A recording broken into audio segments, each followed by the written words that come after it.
coffee, big cup, and hello. Welcome to another episode of the Gilmore Way Podcast. This week, we're starting to dig into Luke's character. It's the first in a loose series of episodes focusing on him and his relationships. This week, we're talking about his early romantic relationships with Rachel and Nicole. In a few weeks, we'll talk about his relationship with Lorelai, and then after we wrap up season 4, we'll have his character deep dive. We're going to be talking about him as a dad more in season 6 as well. Yeah, I found in looking for thematic through lines in the show when trying to outline our release calendar that some seasons really focus on arcs for particular characters, and season 4 very much feels like Luke's season. I mean, there's a few others, but Luke really has his moment in season 4. And we're getting close to his relationship with Nicole being over for good and his relationship with Lorelai starting, so it feels like a good time to look back on Luke before Lorelai. It does indeed. But before we dive into the man of the hour and his relationship, how about some synopses? Let's do it. And also, just weekly reminder, spoilers all podcast. We're going to be bouncing around the timeline, so this is your blanket warning. And if you could quickly do the likey, subscribey, YouTubey things, we would ever so greatly appreciate it. It really does help. It actually makes a difference. So with that said, let's get into our first synopsis. Yep, we kick things off this week with episode 14 of season 4, The Incredible Sinking Lorelais. And Trix is back in town, and her arrival has Emily calling Lorelai to demand she get her hair done before their luncheon, because if her hair's a mess, it will obviously be all Emily's fault. While Lorelai has her hair in the sink at the salon, she is notified that the sink is being delivered for the inn, but no one is there to approve it, as Suki wanted to see it for herself, but hasn't shown up. So a very frazzled Lorelai goes to Suki's house to confront her about it, and we see them have one of only 2 fights we see in their friendship. The money situation at the inn is tight, and the construction guys aren't being paid on time, which certainly compounds the stress, and Trix sussing out this at lunch causes a fight between her and Richard.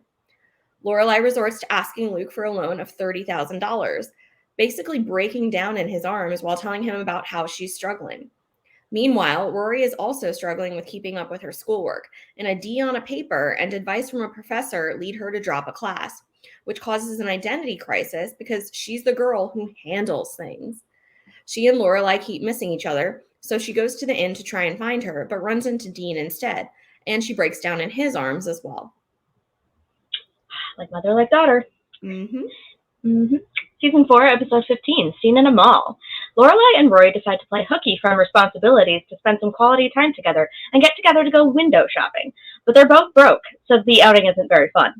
It's made more interesting when they run into Emily, who is having something of a breakdown of her own, because her relationship with Richard is on the rocks thanks to the revelation of his lunches with Penn and Lynn Lott, and the way Jason is influencing their business. She tries to buy the girls all kinds of expensive stuff and drops thousands of dollars within mere minutes, before Lorelai convinces her to come to the food court with them, where Emily finds herself marveling at Lorelai's life as a successful, independent businesswoman. While all of this is happening, Lane moves in with Zach and Brian. Season 4 is just okay. Yeah, we like it just a little bit. Okay, so 2 things. I'm getting over being sick, so there may be some frogs to clear from the throat. I will try to keep those to a minimum. And second, I would just also like to show off the coffee mugs, the custom Gilmore Way mugs from the ever wonderful Jess, from our game panel gift bags. Yep. Quick shout out to Jess, Oi with the Cups Already. If you aren't familiar with her or her website, we'll include a link to it in the description below, but definitely look her up. She comes up with wonderful GG products that you all should check out. Indeed. All right, so let's get into the topic at hand. So obviously Luke and Lorelai is sort of like one of the big ships, the big one true pairing of Gilmore Girls. I feel like Rory's guys are really hotly contested, but almost nobody is like team something else for Lorelai. But Lorelai's not Luke's only love interest in the show. So I wanted to look at sort of his relationships before her to set the groundwork for what we learn about him through those, and so then later we can apply it to his relationship with Lorelai. And I find it really interesting that, Lorelai kind of plays it down, especially in season 1. We'll get to talking about that a little bit more in a second, but she kind of makes it sound like their friendship is very surface level, when in reality it seems like she's kind of his best friend in town. Like, Lorelai has other good friends, but Luke really doesn't. He's not the most social guy. he doesn't really have a lot of people that he leans on. And so Lorelai is one of the few people in his life who's actually kind of like looking out for him and trying to give him advice and trying to like insert herself into his problems when she shouldn't be. So we see that immediately with Rachel. So obviously, let's start with the beginning chronologically. Mm-hmm. Rachel is first mentioned in the episode with the rummage sale and the Bangles concert. Lorelai buys the sweater infamously. Luke freaks out about it. Lorelai's like, what the hell was that? Asks Liz and Suki about the context of all of this. So what do you think about that whole situation and Luke's reaction to the sweater and Lorelai's subsequent sort of intense interest, shall we say, in Luke's old girlfriend? Yeah, I mean, obviously Lorelai's action here was harmless because she didn't know who the sweater had previously belonged to. But when Luke sees it on her, I don't want to, justify his reaction because it was definitely over the top. But just knowing and finding out the backstory of it, that it belonged to an ex, exes are exes for a reason, but it can be a really hard thing to confront when you see something so glaringly in your face that is a representation of somebody that used to be such an active and important part of your life in that way. So I can understand how for Luke, he sees the jacket and it's just an instant flashback to a woman he was close with, that he had, more than just a friendship with, that was a really important part of his life in that way. And so there was probably a lot of emotion that just instantly came to the forefront that someone like Luke Danes does not know how to process or contend with. And so he just immediately wants to probably erase all of those memories out of his mind and not be in his face in the way, not have it be in his face in the way that it is. And then there's Lorelai, again, harmless, but just wearing something that's just like, oh my gosh, here's everything that I wanted to forget, just on the shoulders of a woman that I'm actually crushing on, even if they're not dating at that point. So it was probably just more than Luke could or ever wanted to handle in that moment. And so when he sees it, again, not justifying his reaction, but I can understand why he's so taken aback by it and reacts so harshly and spontaneously in the way that he does, because it's just, he can't process what is happening or how it's making him feeling. Yeah. I find it interesting that we actually find out, well, I mean, I guess it tracks. Lorelai is our protagonist. But I find it interesting that we find out about Luke's past through Lorelai's lens. It's all about her doing something, her action, leading to a reaction from Luke, and then her going on a digging expedition for information and watching us process Luke's past through her eyes and her seeming jealousy at this woman who hasn't been in the picture for 5 years. So that's sort of like, oh, yet another early sign that like there's some unresolved, unspoken feelings here between these people. So that's number one. And then the other thing I find interesting about this interaction is actually kind of the information she gets from Suki, which is that,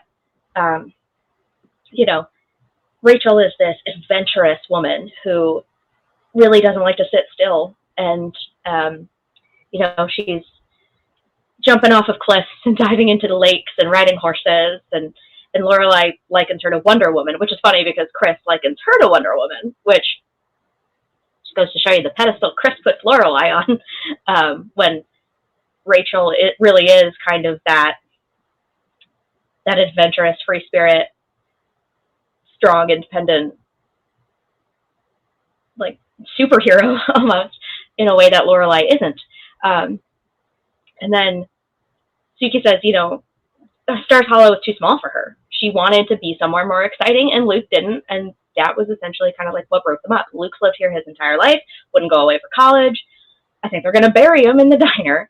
So it's laying the groundwork for the fact that this is why Luke and Lorelai will work, because neither of them ever wants to leave Stars Hollow. Lorelai has no interest in going out and doing all of these adventurous things. She's perfectly happy with her life of, being a part of this community and focusing on her work and her relationship with her daughter and her friends and her family.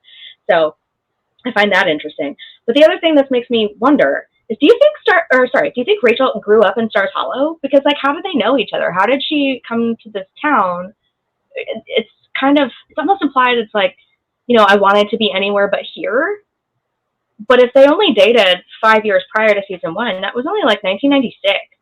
So Luke would have already been like 30. How did she end up in Stars Hollow? When did they meet? What do you think? Like, do you have a theory or an idea? Like, am I missing something? How do they know each other? No, I'm gonna say I would put my money on the fact that she did not grow up in Stars Hollow, and just what we see from her about like that adventurous spirit and sort of just being, I want to go where the wind takes me, and where the world takes me and where like my passions lead me to. I don't think she grew up in Stars Hollow, but I could see her as someone who probably was just rolling through the town as a part of her own, journey, thought it was cute, quaint, maybe stayed for a little while, and that's how she got to know the people of the town, met Luke Danes. Obviously people knew her in the town well enough besides Luke. Suki knew her well enough to say like, yeah, like Suki tells Laura, like, yeah, I thought they were going to get married. Like, I thought she was going to be the one for him. Pretty much all of Stars Hollow thought that these two people were going to wind up together. So she obviously arrived, stayed long enough where all of Stars Hollow, if not most of the town, knew her well enough to know of their relationship, to know of her personality, and that, again, they potentially saw these two people winding up together.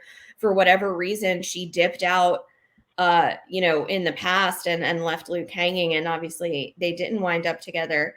But to answer your question, no, I don't think she grew up there. I think just, again, the wind took her to Stars Hollow maybe at some point in her 20s. And she settled for a couple months, if not, a year plus, however long she was there on the initial go around, got into a relationship with Luke. Luke probably thought like, yeah, maybe I do have the one. Maybe she is going to stay. Again, other people certainly thought that as well. And then maybe she got scared. Maybe she felt like, I'm still young enough and I don't want to settle down. So she left. We see her come back, and we'll get to the how and the whys of that as well, because I think that's something worth talking about. But no, I don't think she grew up there. I just think she rolled up, stayed, pieced out, came back. And that's how we get her back in season 1. It's hard because she does sound like a small town gal who went out to see the big wide world, which obviously has shades of Rory in it, as well as the photojournalism aspect of things. And I am disappointed that we didn't get more interaction between Rory and Rachel. I think that would have been a really interesting conversation, because she's the closest thing we get to a foreign correspondent. And for Rory to like not pick her brain, I know Rory's more of a writer than a photographer, but the world travel and the getting the story on the ground is very much something Rachel is familiar with. So just a little missed opportunity, guys. Start that. But like, yeah, I see her being from a small town like or near Stars Hollow. I don't know. And from the sounds of it, they might have dated more than once, because he's like, I've heard the speech before, like, you come and you go, you flit in and out. And so that makes me think maybe that they dated way in the past, and then it happened again and got serious, and then she left again.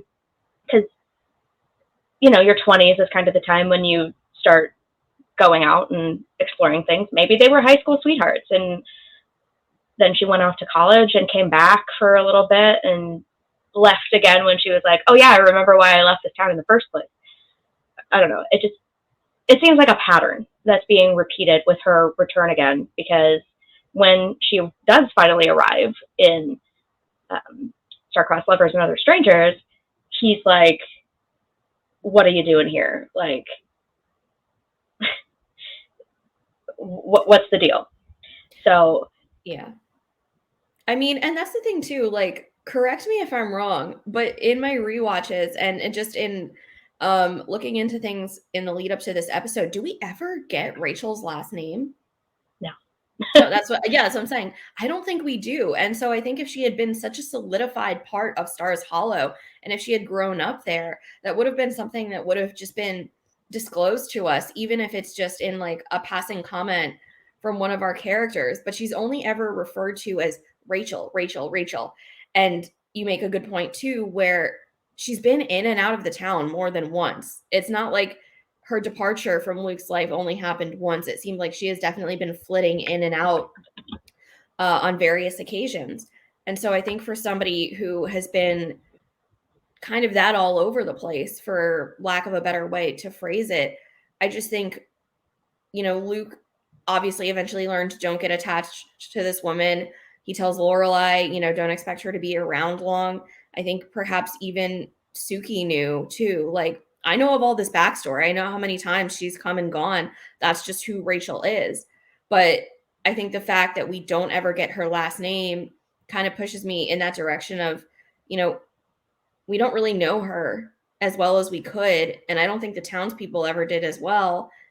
I just don't think she grew up there. I mean, that's a good point. It's interesting because she does say, like, oh, you're always under such a microscope in this town. And Lorelai sort of has to, she pushes back on it initially, and then Rachel's like, "What's Patty?" And she's like, "Oh, yeah." So, like, and she hasn't been there that long, maybe a couple of weeks by that point. Although, granted, she was here in the past. I mean, they must, even from the time she was there last, they would know her last name, theoretically. Mm-hmm. And so I just pulled up the transcript from the moment when Patty has the realization that the sweater was Rachel's. And Suki says she was his very serious girlfriend. It looks like her. And Lorelai's like, when did he even have a girlfriend? Oh, this must have been, 5, 6 years ago? Did she break that man's heart? It was terrible. How did I not know about this? Honey, you had an 11-year-old kid and you were just moving into this house. Plus, Rachel traveled all the time. She was a photographer. Archaeologist. Really? Or a flight attendant. I can't believe I've never heard about her. So, like, I guess they don't even know what she's doing, where she's traveling. Maybe she's changing jobs. I don't know. And Suki says, Luke never talks about it. No one else likes to talk about it because he could probably kill you with that coffee pot if he wanted to. And so I wonder if they just don't talk about her because they know that Luke's reaction to it is going to be extremely negative, and it's just going to, like, tank his mood and kill the vibe at the diner. And it'll be like when he breaks up with Lorelai later and he's serving bird food. Yeah, I mean, I could see how it would definitely be a sore spot for him to have her name brought up.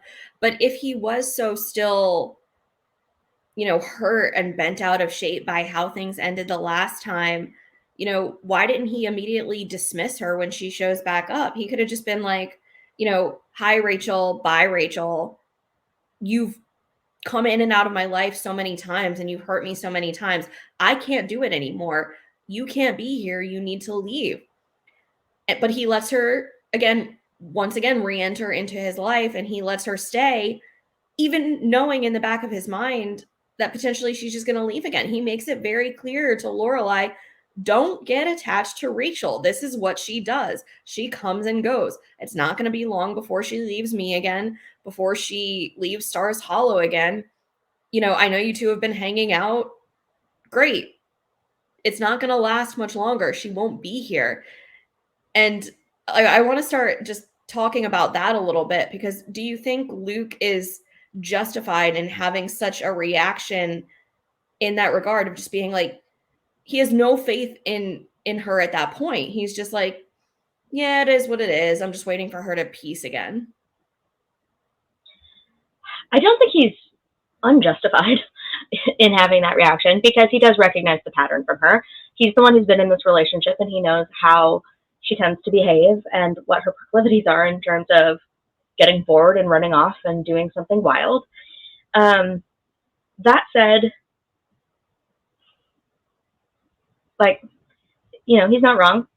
And he just sort of is that cynical guy who's not gonna, burn me once, shame on you, burn me twice, shame on me kind of vibes from him, I think. Whereas Lorelai comes in and is like, well, what if she's really serious about it this time? Like, you don't know. Maybe she could be genuine this time. And his attitude doesn't help because it causes him to avoid the problem. So he's not entirely unjustified, but it does put a wrench between them, like it takes Lorelai butting in once again to be like, hey, did you ever think that maybe she's serious this time? And he's like, let me guess, she told you she wants to put down roots and like that she's serious this time about staying. Like, I've heard the speech before, I've memorized the speech. She can just fit in places and she can come and go as she pleases. Mm-hmm. He's familiar with this, but it does cause him to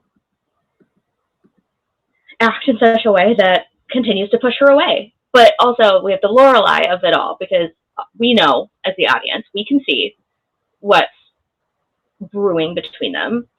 And the minute Rachel comes in, she clocks it too. And so I find it interesting that, like, Rachel has her pegged from moment one. And she sees the tension, she sees Luke getting really awkward around her, and she tries to tease that out. And his behavior towards the end of their relationship doesn't assuage her fears whatsoever. It's like, you told me you were going to come upstairs for lunch and I made tuna and you didn't show again because you're at Lorelai's fixing something. He just sort of,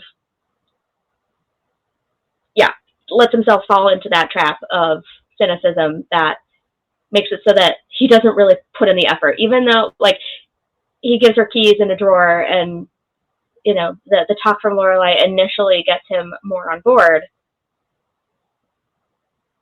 He never truly buys into it. He always keeps a little bit at a distance. And, you know, this is something we recognize, something Lorelai recognizes. And Rachel is trying to cross that hurdle, but she can't without Lorelai's help. And that's what I want to talk about next, because I feel like from the get-go, Rachel kind of tries to triangulate Lorelai into their relationship a little bit. And, you know, triangulation has its place in, you know, the psychological literature about relationships. And there are multiple forms of it. This is, I think, one of the less insidious forms. And so basically, triangulation is when you try to include a third person in a relationship as a means of control. And it usually involves sort of like talking behind people's backs or like going behind someone's back to interfere in a relationship. And so in this instance, it feels like when you're in high school and you have your friend talk to your crush for you. Like, I don't think she's doing it from a place where she's actively trying to be manipulative. I think it's just sort of the byproduct of it. She notices the relationship early on and tries to use it to her advantage. And I think she just wants to keep an eye on it. Keep your friends close and your enemies closer, right? So she builds that friendship with her, asks her to talk to Luke on her behalf to cement her relationship, and Lorelai's left stuck in the middle. And so that indirect communication puts Lorelai in this position of having a lot of influence in this relationship. It has the opportunity to impact it or maybe sabotage it and put Luke in a sticky position if he doesn't really want Rachel to stay. So I find it interesting that Rachel recognizes this dynamic and uses it to her advantage, even if, like I said, she's not like trying to be a narcissistic manipulator. Like, I don't think that's what's at play here. But it's sort of like a subtler form of manipulation where she's playing up that she doesn't have any friends and that she feels alone and that she feels like she's under a microscope. She's like, you know, I feel like I don't have a friend in the world. And that causes Lorelai to have some sympathy for her and to want to help make things better for them.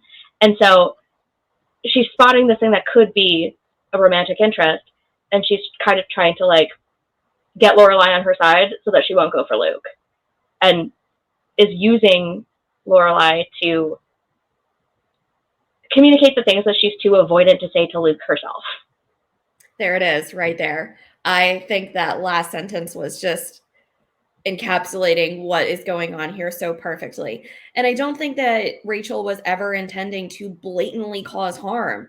She's a nice enough person. You know, she's not, I think, like a manipulator in a way where she actively even goes into a situation like this saying like, yeah, I'm going to manipulate the you know what out of it. But I do take some stock with it, because I don't think that she was ever really associating with Lorelai in a way where she was just like, oh, this could be a potential friend in town if I actually do end up staying. I think she was just really using Lorelai in those moments of hanging out together to be like, I need to suss out exactly what's going on here. How close are these two people? Is this just a passing fling on either or both of their parts? Or are they really serious? Because I'm interested in getting back with Luke.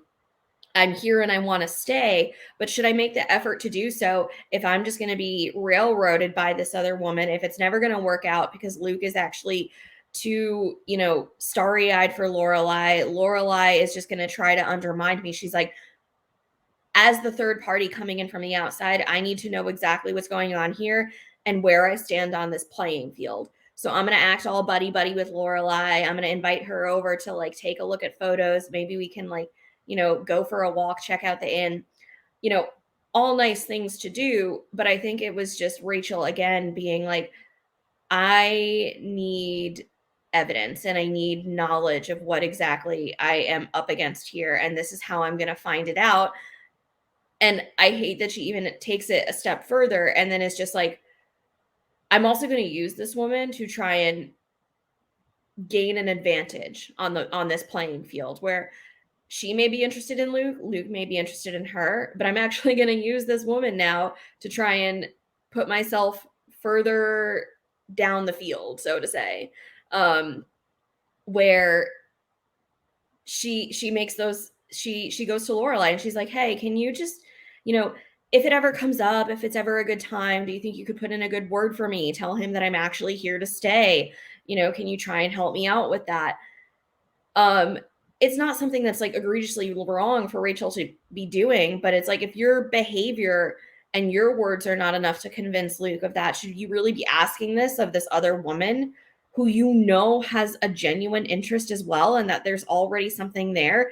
That just feels like she's also trying to inadvertently break apart what could be a really good thing for these two people because she's so self-centered on wanting this relationship to work out for her. And that's not cool too. As much as you may like Luke and as much as he was a part of your life in the past, if you're now seeing the dynamic of these two people coming together, I think you need to have a little bit more respect for that than Rachel did. Well, they were both in denial of it. Technically, Lorelai was still kind of seeing Max, and so she wasn't making any moves. And Luke did still hold a candle for Lorelai. He kind of denied pining when it came to the sweatshirt stuff. And then when later when he's avoiding Rachel and Lorelai's like, hey, stop fixing the Winchester dream house here or whatever she calls it, and come talk to me about why you're avoiding Rachel. What is up with this right now?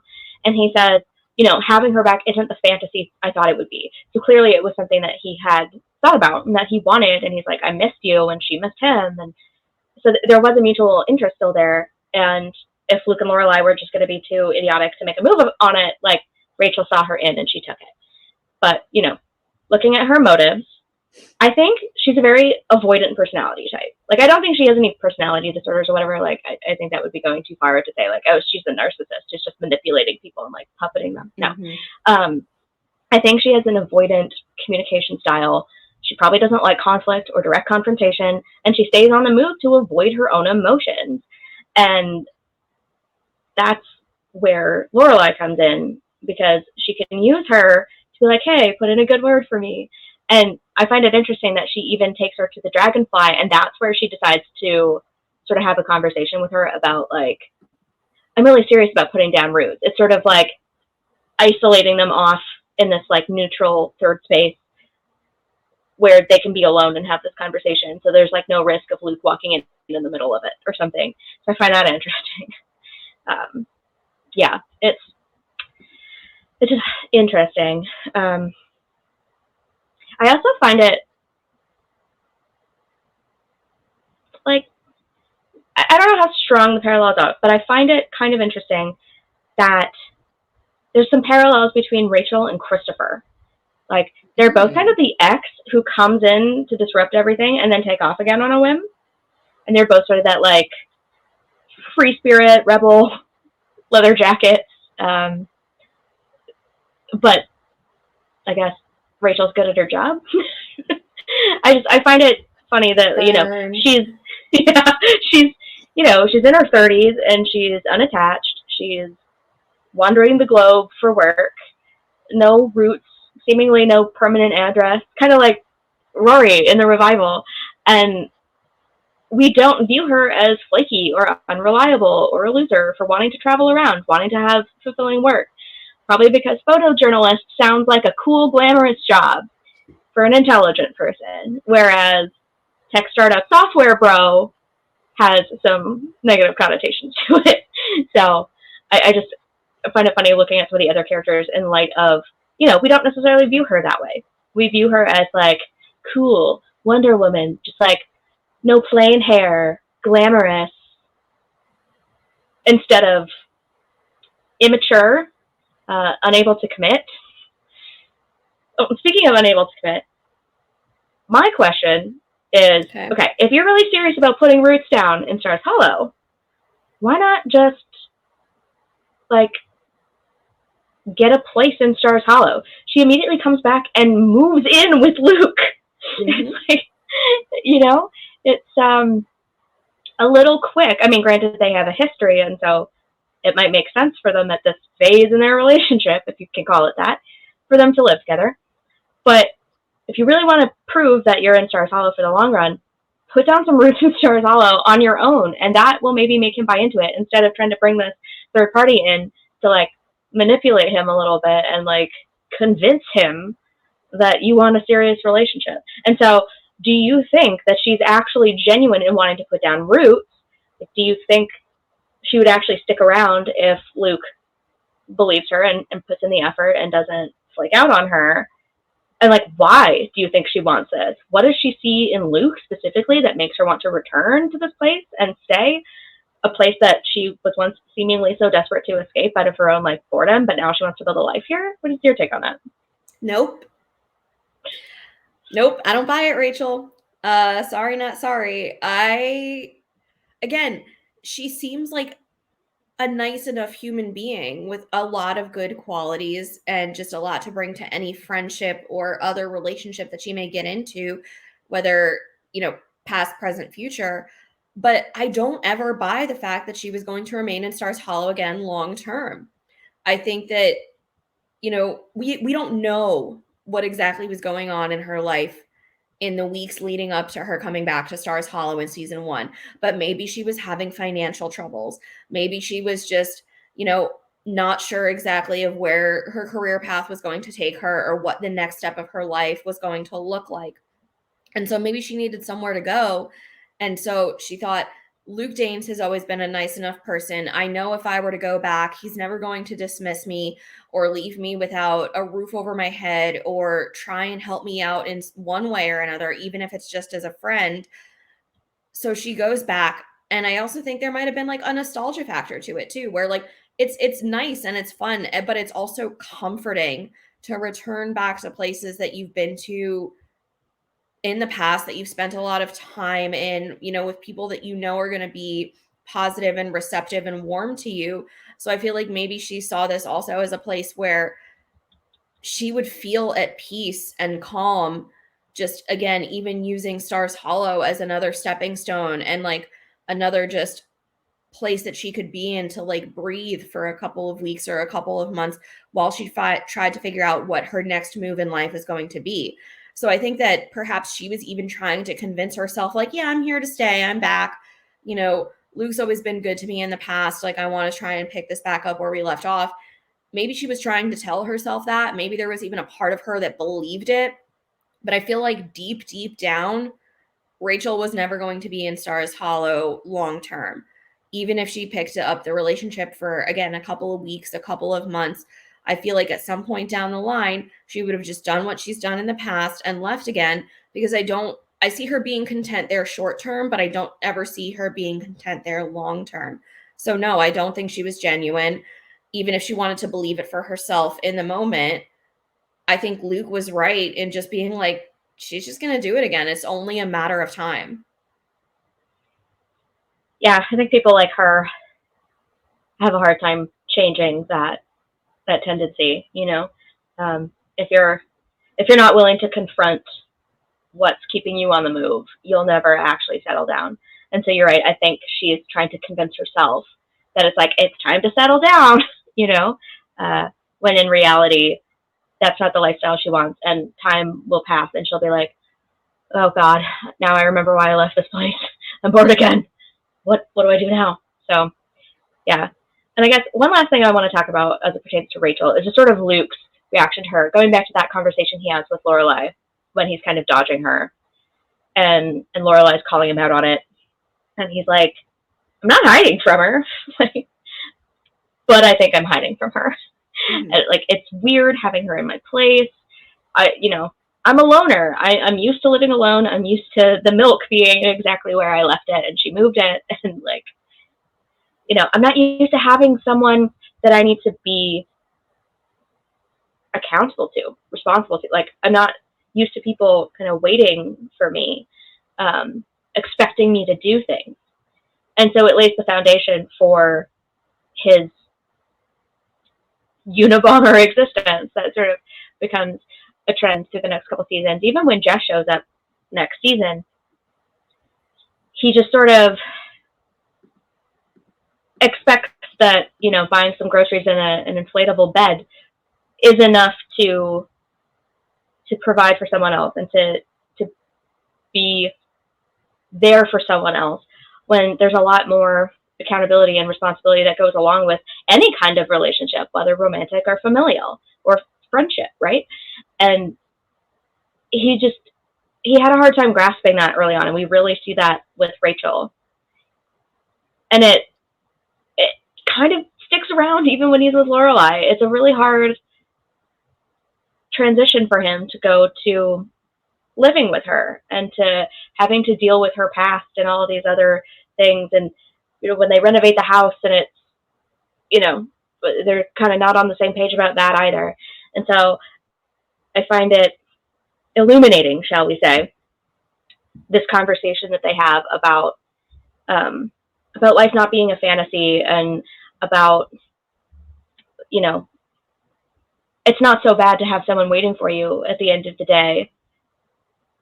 And Lorelai says she's crazy about you, and if her worst trait is that she's a milk whore, you have it pretty good. You just need to give the situation a fair chance. And this is the first romantic relationship we see for Luke, and it doesn't obviously last much longer.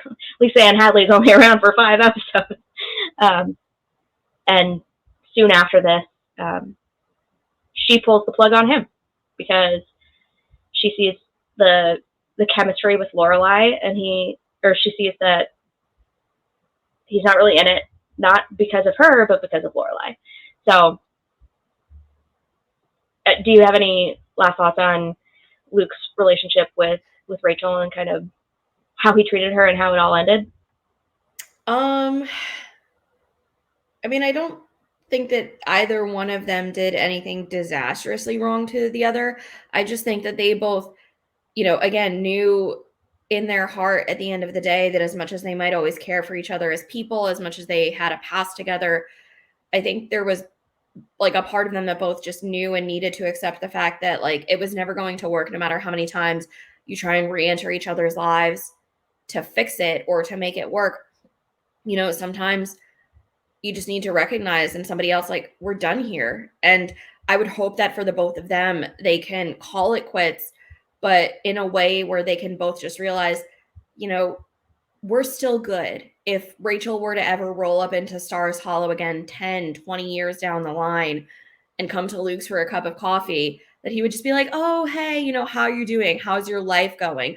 It wouldn't be hostile, but it would just be amicable, where these two people could still have some sort of acquaintanceship moving forward. And so that's what I would hope for them, as they both just realize, again, we're not the right people for each other at the end of the day, but it doesn't mean that we're ever going to stop caring for one another as human beings and as friends.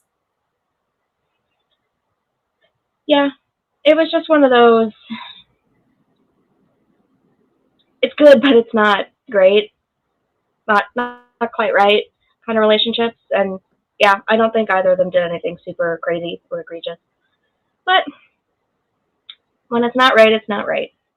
Mm-hmm. And Rachel knew it was not right. She knew that, once Luke met Lorelai Gilmore, it was all over for her. So, Yep. Ouch. But, yeah. All right, I guess that brings us on to Luke's next significant relationship, which takes a season and a half after Rachel dips. Nicole comes in Lorelai out of water, and Luke only asks her out because he finds out that Lorelai is learning how to fish for a guy. And, they have that scene in her front yard where he's teaching her some of the basics with the kiddie pool. And he's like, why didn't you tell me about Alex? And she's like, I don't know, I just kind of felt dumb getting roped into it. I don't really know why I didn't tell you. So, he sees that she's dating and, it's still not him. And so he decides, well, actually, Jess kind of prompts him, actually, to do something for himself and to go ask out the pretty lawyer that has been helping Taylor Dosey. Poor soul. So, Yep. What's your take on Nicole Leahy? I actually think that that Luke asking Nicole out didn't fully stem from Lorelai getting into a new relationship. I think it stemmed from perhaps a mutual dislike of Taylor Dosey, which is a weird place and a weird foundation for any relationship. But it's not the first time that we've seen it. I mean, I feel like anyone who were to walk, just, friend, family member, even if there was a 10-year-old from Stars Hollow Elementary walking into the school, be like, Taylor Dosey, would just be like, yep, I know, you want a burger? You're my favorite customer of the day. But I think the fact that Nicole walks in and is just like, yeah, I'm Taylor Dosey's lawyer. Luke's instant reaction is just like, oh, I'm really actually sorry about that. And for Nicole to then just be like, yeah, well, it's on a rotating basis. We all take turns. And unfortunately, this is my month. It's my time. I think he's recognizing ooh, dislike of Taylor Dosey. I like this woman, which again, weird place to start a relationship or build on. But I feel like, it was just an instant connection that they had, a weird one, but one that I think allowed him to just be like, here's obviously an intelligent woman, if she's a lawyer, coming into my diner. We were able to find just again, a common laugh, a common thing that we could just, find amusement over. Why not ask her out? The worst thing that's going to happen is that she says no. And I do like how Jess is just, sort of prodding him to be like, shoot your shot, dude. The worst thing, again, that's going to happen is that you ask her to dinner and she says no. And so I think it was just nice and a nice moment to have Luke then follow up with her the next time he sees her to be like, you just want to get dinner? And she says yes. And so it's like, there you go, Luke. Sometimes you just need to try and ask the question. Yeah. It's a lesson he had a hard time learning. Wasn't very good with the initiative that Luke did. But they do go on their first date. And I love that scene in Dear Emily and Richard when they're going on their first date and Luke comes down and he's like, all ready for the date. And Nicole comes in and gets a phone call and he and Lorelai are in the background having a slap fight because she's like, she's on the phone. How do you let her on the phone and nobody else? They're just fighting each other out. It's just beautiful physical comedy in that moment. But we find out a little bit later in Pose and Fire that on that date, Luke felt like he was babbling and he was just trying to find something to say. And she had a lot of French fries. And so he told one story about Lorelai and French fries. And then she had a third cup of coffee. Lorelai's like, oh, Luke, no. You don't talk about other women on a first date. Any thoughts on that mishap? Yeah, I mean, again, it's Luke Danes. For the most part, does the man ever really know any better in terms of, how to establish things with a woman? Probably not. I mean, again, he's not going into it, just completely ignorant. But he probably grew up as someone who maybe didn't have a lot of relationships in high school, who probably went to work straight out of high school at the diner. His foray into the dating universe and his experiences with women might not have been, as, I guess, out there or as prolific as maybe some of, other men his age who might have gone to college, had more socialization, might have had more dating experiences in that regard. I feel like it just goes back to what you said. Like, Luke is someone who's very content to be on his own. And so he wants to find, that special someone and have that fulfillment and have someone be a part of his life.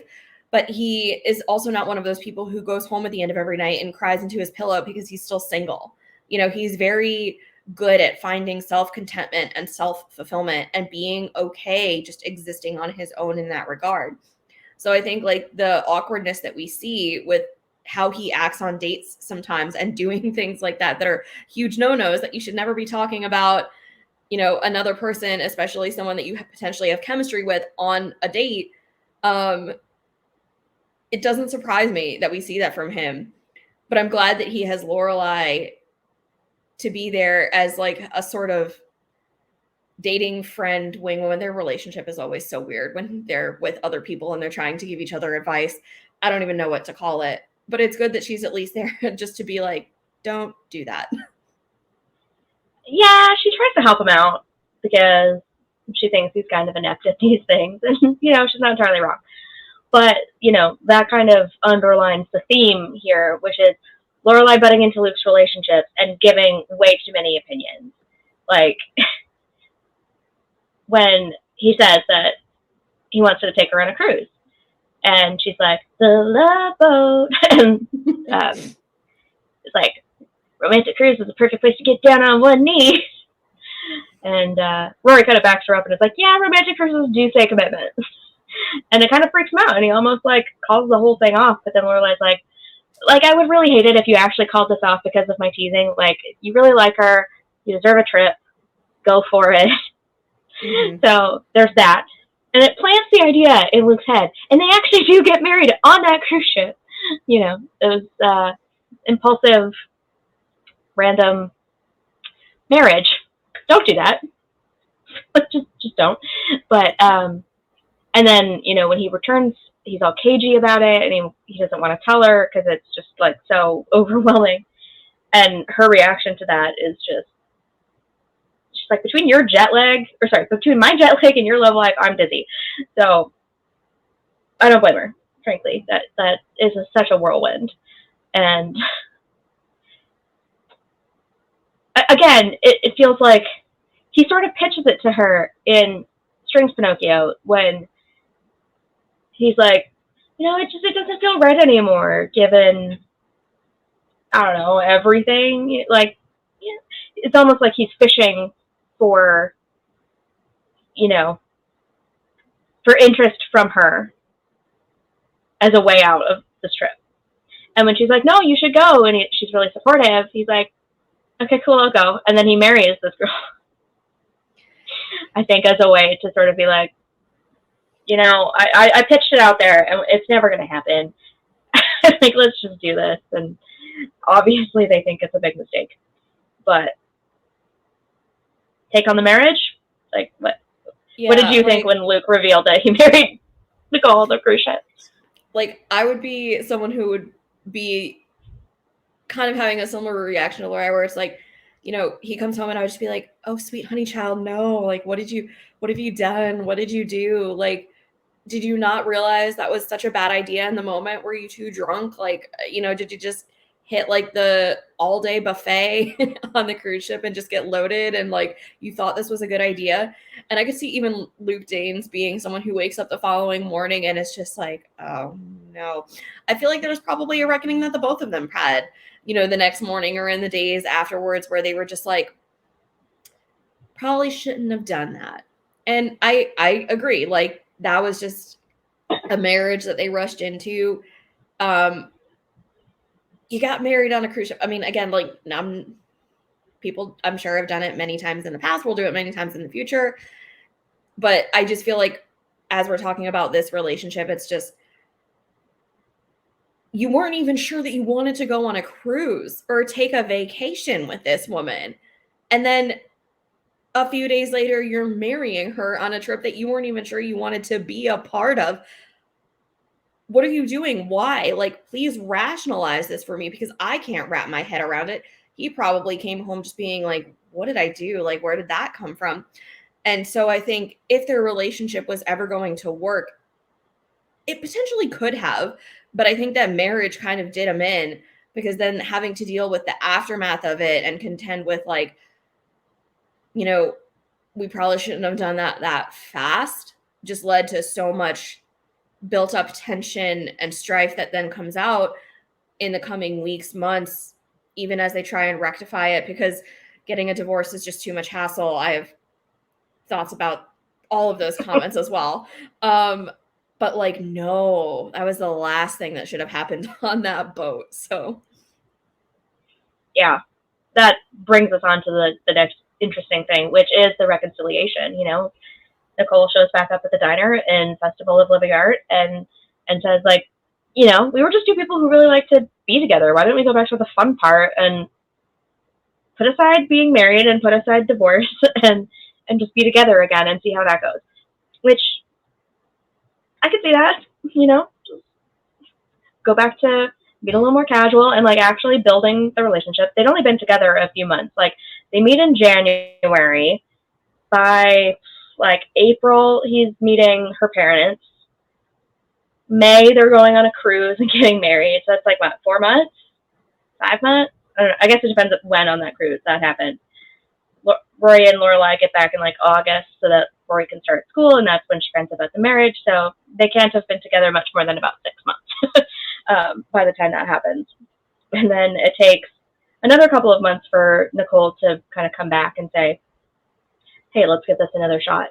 But I think, honestly, the most interesting facet of Nicole coming back is Lorelai finding out about it and being like, what are you doing here? And why didn't Luke tell me about it?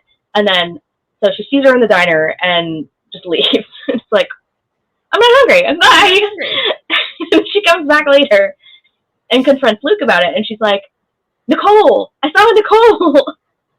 Why didn't you tell me about this? And he's like, I don't know. We don't tell each other everything. And she like literally follows him around the diner, like ripping into him about this. Yeah, and she even knows, she's like, I know you know that I was here before, because Nicole had to have told you that I was in here and that I left if you knew I didn't eat. And he's like, yeah, okay, and now you're back. Like, you want something? And she's like, no, I'm still not hungry. I'm leaving. Like, oh my goodness, these people and their inability to just process and communicate complex emotions. I get, at the end of the day, it's not an easy thing for anybody to do, but my goodness, you need to be a little more forthright with how you're feeling. Yeah. She comes in and she's like, this is so weird. And if I think it's weird, then Rory thinks it's weird. And if Rory thinks it's weird, then Sadie thinks it's weird. And he's like, we're just going with the flow. And she's like, that's so strum your sitar, dig the Maharishi, pass the Owsley, summer of love, flower power, hippy dippy, I can't stand it. And he's like, you don't have to. She's entirely right about, like, this is not your relationship. It doesn't matter if they're back together. Like, I know you want to look out for your friend, but like, you are way overstepping your boundaries by being like, it's weird that you're back together. Like, how dare you try to repair your relationship? Like, goodness gracious, Lorelai, just, yeah. I'm not averse, but you're right. Them. Yeah, I'm not averse to them trying to repair their relationship. It's well within their rights to do so, and I commend them for it if they still think there's a chance to make it work. But if your only rationale or your lead rationale is like, oh, it's just because getting a divorce is too much of a hassle. Well, he says it's just a nice fringe benefit of getting back together. No. Why do I consistently forget my red flag? No. Goodness gracious. Anyway, yeah. And then once they're back together, they also move in together in a townhouse in Litchfield. And once again, Luke neglects to tell Lorelai about this until 3 weeks after it happens. And Lorelai loses her ever-living mind after this. And she's like, how can you have moved to another county and I don't even know about it? Like, what? And Oh wait, sorry. I gotta back up. I gotta go back to Diedrich when Nicole comes back, and Lorelai is talking to Rory at the end. One, she's wearing a shirt that says Maine and has a lobster on it, and I'm just like, we just got back from Maine and I miss it, and I condone this T-shirt. Fun fact. But she is complaining to Rory about Nicole being back, and Lorelai is like,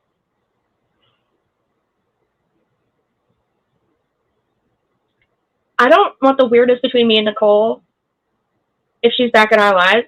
Luke has got to get it through his thick skull that whoever is in his life is in my life too. And Rory's like, not a little stalkery? Like, what?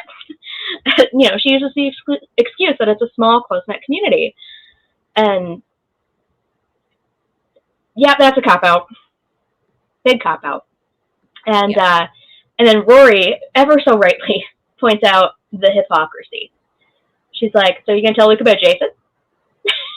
I mean, granted, Lorelai and Jason aren't actually dating yet. There's just some interest that is floating around. But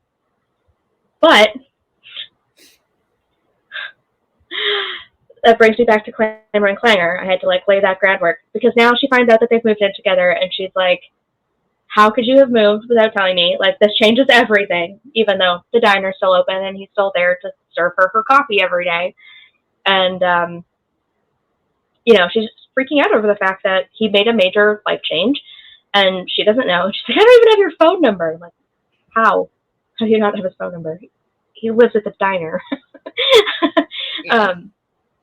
And so, they sort of go back and forth about, are we even really friends? And, I owe you nothing. When he's shoveling her driveway angrily, he's like, not everything is about you. And he's very right. But then when they're in the church breaking the bells, this is the big moment where it's just like, my God, Lorelai. Again, one, he's right. This is absolutely none of your business. You don't get to pass judgment on his living situation or his relationship. Stay out of it. I know you're friends and you want to give your opinion, but this is crossing that line into really trying to interfere in his relationship. But the hypocrisy, because at this point, she is seeing Jason, and she still hasn't told him. She doesn't tell him until the finale of season 4, after they already broke up. They've been together 5 months and had broken up already. And Jason shows up at the test run, and Luke has to go to Babette and be like, who's that guy? Mm-hmm. And then in the next episode after Clamor and Clangor is when Jason comes to Stars Hollow. And Lorelai's like, yeah, let's not go to Luke's. He does have the best coffee in town. But no, because it's weird for me. Mm-hmm. And it's just, it's so hypocritical. You just got on this guy's case for not telling you about a major life move. And you've gotten yourself into a relationship. And I've just decided that it's not important to tell Luke because you guys can't talk about your relationships because it's weird. And I can't with these grown-ass people not talking about stuff.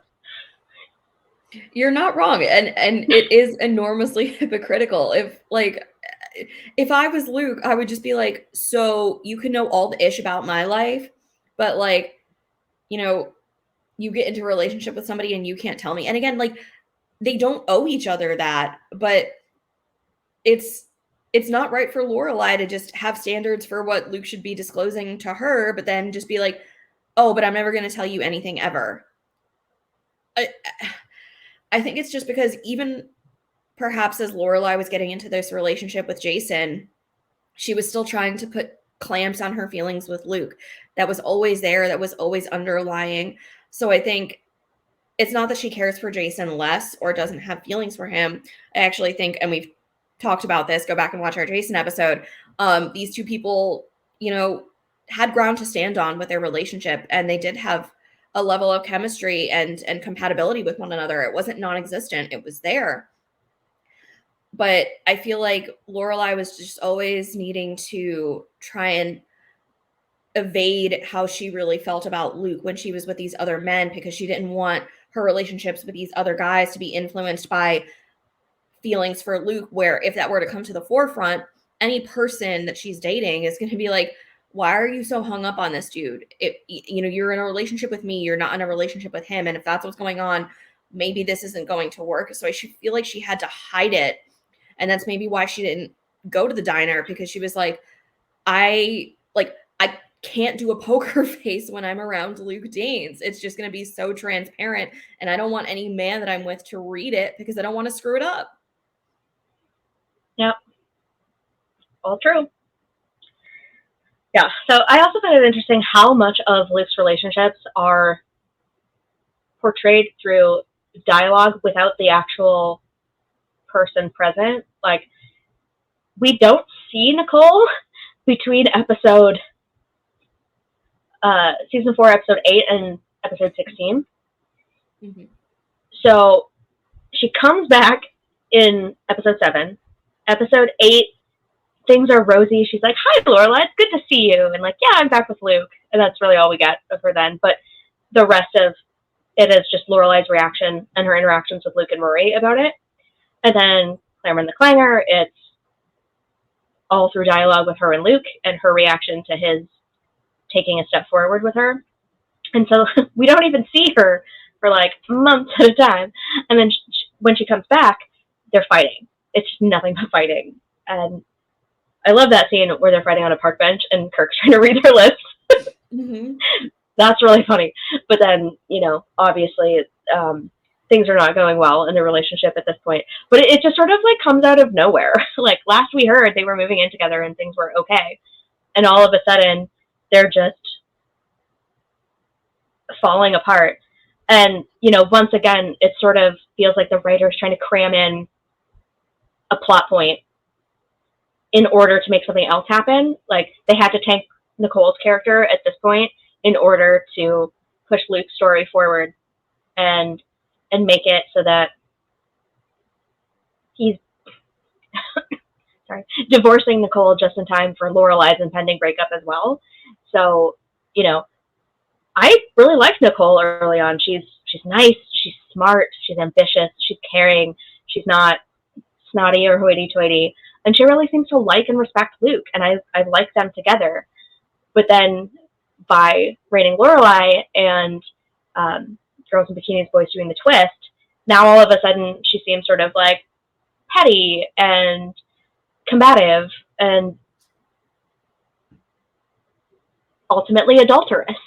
Like, Luke gets arrested because he spots her going into the house with another guy, the guy whose socks he was wearing.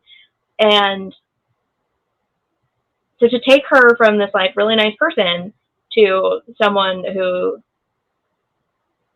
just craps out on a marriage and cheats on her partner before they're technically split up, like, it's just a whole thing. She was the one who wanted to get back together, and now that it's falling apart, she's cheating on him. Like, I don't know. They had to ruin her. It's part of a running through line of writers tanking characters in order to make another character's story move forward or to make Lorelai look better. Yeah, and I hate it because it does these characters so much disservice. Like you said, it takes Nicole Leahy and it just knocks her down 20 million pegs into this person that all of a sudden we are going to have a really hard time liking because she's acting like a jerk in so many ways and such an inconsiderate person. And it's like, that was never who we were introduced to. So a part of me can buy into some of that behavior because I know, I'm sure as things between her and Luke continue to fall apart and as they realize this is actually probably not going to work out, we're going to have this, divorce that is probably going to come to the forefront sooner rather than later that we're going to have to contend with. It's hard for anybody to have to deal with and process, but it doesn't mean that you turn into a raging asshole, to an extent. And I feel like that's kind of what we got from her, especially the pettiness when she leaves the diner and, just Luke asks what is just a harmless question. He's like, oh, are you going back to your place? And she's just like, she turns ice cold and she's just like, our place. And it's like, unnecessary, Nicole. Like, stop with the pettiness and the passive aggressiveness there. Like, if you're on your way out, and it sounds like you're not even on your way out, you're already out. But like, he was just asking a simple question, just being like, just answer and be like, yeah, I'm going home. If you need to contact me, that's where you're going to find me. Maybe we can talk this out later. But no wonder their relationship failed and was continuing to fail when you get responses like that. Just communicate. Even if it's ending, just grow up and communicate. I can't. Yeah. I mean, I get her response in that moment because I think that stems from what Lorelai was sniffing out in the Bells episode when she's like, you're not even really living there. Like, you're spending most nights at your place above the diner. And so, once again, it's Luke not fully committing and being in this with her. And it's just sort of like the exterior trappings of a grown-up relationship without the full commitment and being there all the time. And so I think she senses maybe a similar lack of commitment and evasion like he was doing with Rachel. And it's pushing her away. And so that's part of where this breakdown is coming from. And it unfortunately leads her, like you said, just talk about it. Like, just like, if you're going to end it, end it. Don't just go out and date someone behind his back and try to like betray him and hurt him that way. It doesn't seem, in the words of Lorelai, dignified. You know, it's not a dignified way to end a relationship. And ultimately their relationship ends at a mailboxes, etc. Mm-hmm.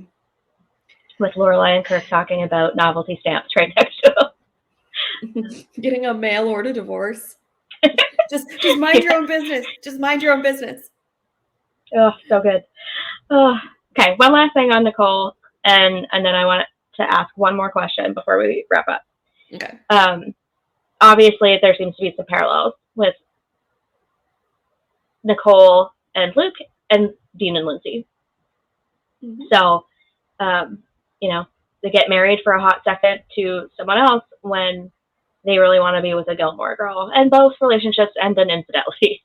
So, granted, it wasn't Luke's infidelity. At least he got to keep his nose clean in that one, and they made Nicole the bad guy once more to make it look good. But yeah, so I just find it hypocritical again. You know, Luke and Lorelai really are made for each other. That Luke is so judgmental of Dean for getting married to Lindsay so quickly when it's clear that he pulled the candle for Rory, when Luke is doing the same thing, but he's just not acknowledging it. And yeah, it's just pot, kettle, something. Oh boy, Luke. Yeah. But again, I think it was just Luke not wanting to contend or accept like the feelings that he was having. You know, thank goodness he went into Andrew's when he did got those self-help tapes, because I think like we, at the moment that we see that unfolding, like he was just so at that moment, it's like, my gosh, Luke, like, please, like, you do need to see her face. Like, it is time, my man. Like, own up to this, own up to these feelings, recognize how you feel about Lorelai, communicate it to her. Like, those self-help tapes could not have come in a moment later, in my opinion, into Luke's life. Yeah. And we'll talk about that more in like 3 weeks, 2 weeks, 3 weeks, I don't know, 3 weeks. Soon we will do a whole episode on just Luke and Lorelai. And we'll probably talk for, 120 minutes and still not get through everything because their relationship is so huge and such a centerpiece of the story. But before we go, I got one question left for you. Okay. If we weren't shipping Luke and Lorelai, who would we ship with Luke? Like, who do we like best with Luke? I suppose I should also just give a quick shout out to Anna. We're going to talk about Anna, April, and Luke in season 6, as we mentioned earlier. So we're not really talking about her here because she's like never really posed as a romantic threat. or like that would be rekindled. And so we've sort of skipped over that for now and just focused on like the media relationships. But like you could include Anna in your answer. But okay, you said you had a joke answer. Go. Oh, I was just gonna say, like, don't ever come between a man and his dog. You go, Paul Anka. There's something to be said for when you're willing to cook your companion, whatever, steak to the right temperature. It's a joke. I just love the relationship that they have as we see them interact, because Luke really needed to warm up to Paul Anka, and he did, and it was cute and adorable. Going back to what you said, who would I ship if not Lorelai? I would go with Rachel. If I had to pick, like, my answer would just be like none of them, but if I had to pick, I would go with Rachel, because I feel like even as whimsical as she was in terms of not really wanting to really settle in Stars Hollow and establish roots there as much as she said that she wanted to, I feel like they still had the most compatibility with one another out of all of the partners that we see Luke with. And granted, I'm sure he dated other women, and we know that he dated other women that we just never saw within the show. Maybe it could have been one of them, but out of who we get, I feel like he had the most in common with Rachel. I feel like had she not continually left and come into and left his life so many times, I feel like they would have been really good to one another. I feel like they would have gotten on well enough. I feel like they, just would have worked out. But again, the reason they didn't is because she was just such a flaky part of his life, and he deserved better and he couldn't deal with it. But my answer would be Team Rachel. I think I'm also Team Rachel. I really like them together. I like Nicole too. But yeah, like I just don't see them having as much chemistry or as much in common.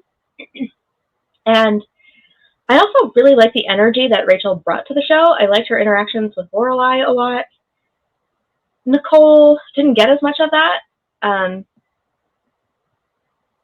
so I think in terms of like Stars Hollow townies that are fun, if Rachel had stuck around, I think I would have enjoyed that, and I would have enjoyed a friendship between her and Lorelai, and almost like a mentorship with her and Rory, because she does say at one point, like, I would consider doing the mom thing if I could be guaranteed that I could have one just like that.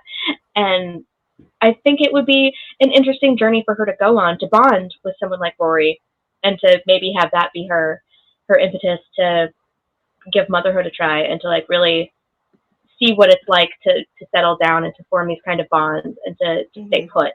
So I think it would have been fun if we weren't rooting so much for Luke and Lorelai. I think that would have been a relationship I would have liked to see evolve over time. Yeah. Whereas Nicole, like, again, I like her as a person, but I just wasn't as intrigued by the relationship. All of the drama happened off screen. It was like they just tell us that these wild things happen and that this is a good relationship, but like they don't really do the work to flesh it out. And so I was just like, whatever. We know that this is just a placeholder while Lorelai dates Alex and Digger. So, but I like Rachel a lot. Yep. I will end us with this one question that just came to mind. Granted, now as we, see in the final few seasons and in the revival, Luke and Lorelai finally do become each other's endgame, and they do get married.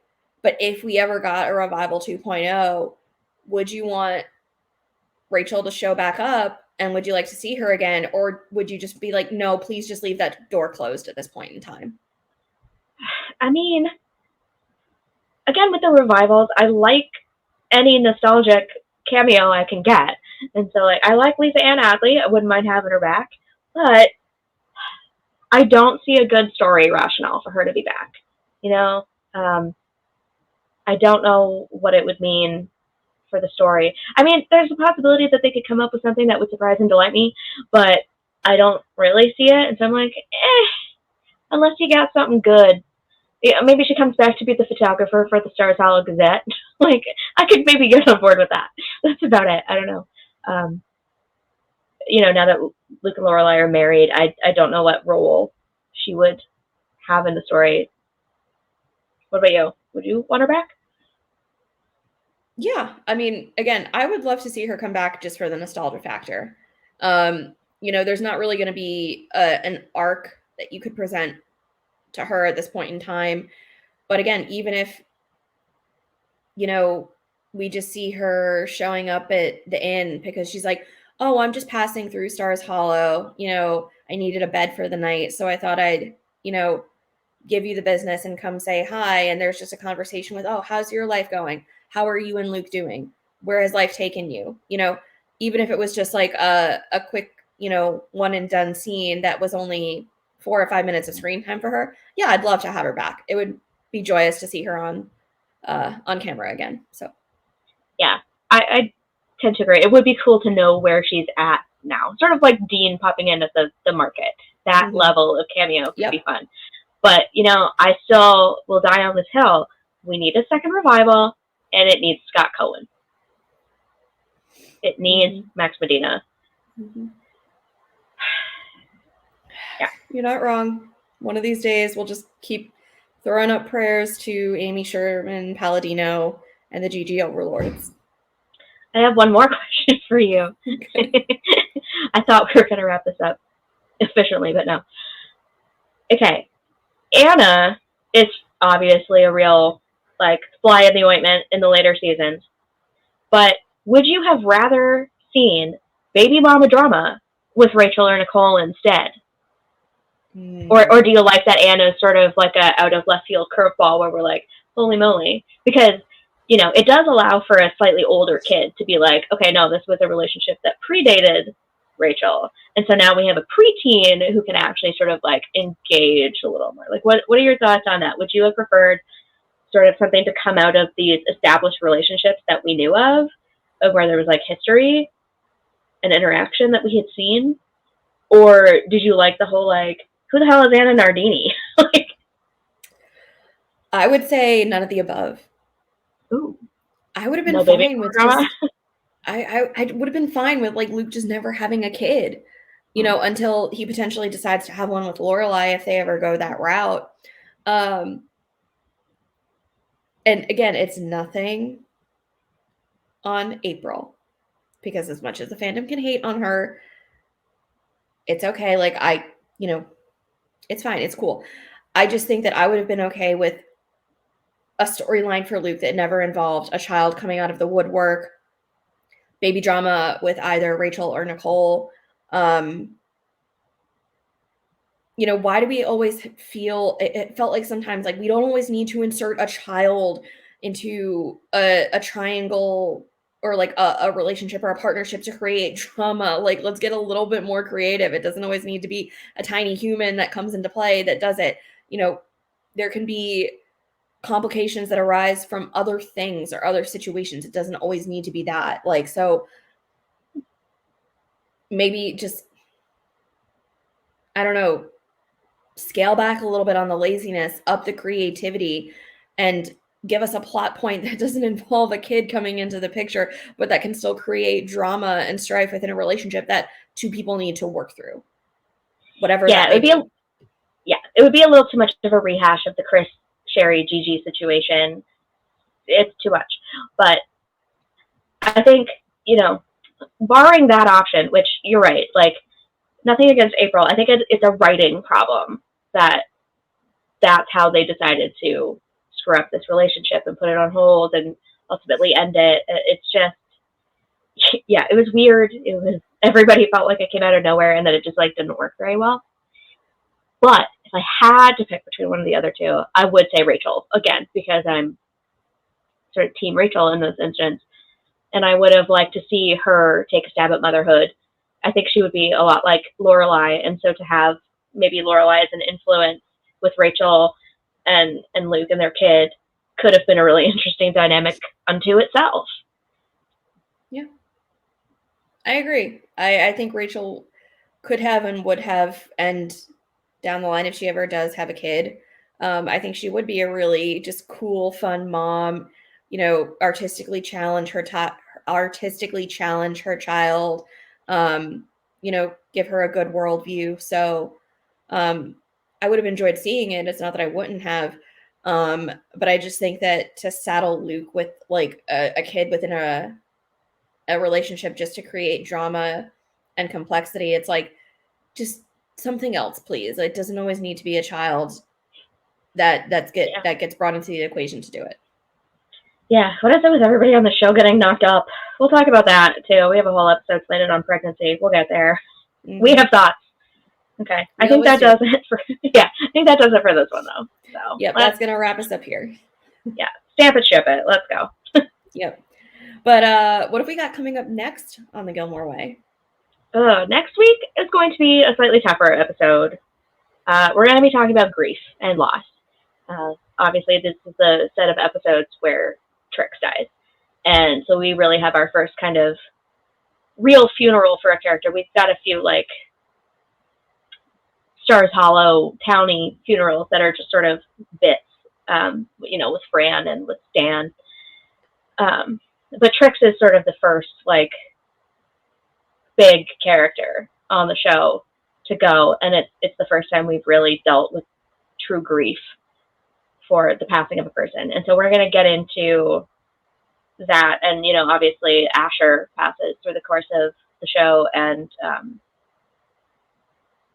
in the revival, Richard, like, just stab us all in the heart, why don't you? And it's going to be a slightly more heavy topic, but an important one, I think. The show doesn't do it often, but whenever they do it, I think they actually do a pretty good job. And so I really want to look at sort of how they handled it, when they used it, and what it meant for our characters. So it's going to be our episode that's right before All Hallows Eve. So it feels kind of fitting to deal with something a little heavier, a little spookier. Maybe we'll try to lighten the mood and do some like fun Halloween-y stuff just to like take off some of the morbidness. But join us for that, because as tough of a conversation as it's going to be, I think it will be interesting. Yeah. I'm really selling it for you, aren't I? Like, yeah, no, it'll be rough, but it is an important conversation to have. It is a part of life, and it needs to be acknowledged as we see it in the show as well. Aside from that, we don't know yet what date it will be put out into the universe, but we will also be having a FanFest recap episode that pops up in the coming weeks, just as we go over the experiences that we had in Maine for the Firelight event that we attended not too long ago. We'll talk about it, not every single week, but we'll hype it up between now and next fall. Turns out we will be getting another event in 2024, which we are elated about. We know the fandom is as well, so we'll gush over that too. So just keep your eyes out for that episode also. Yep. And I guess that does it for this one. So we will see you next Friday for dinner. Take care. Bye.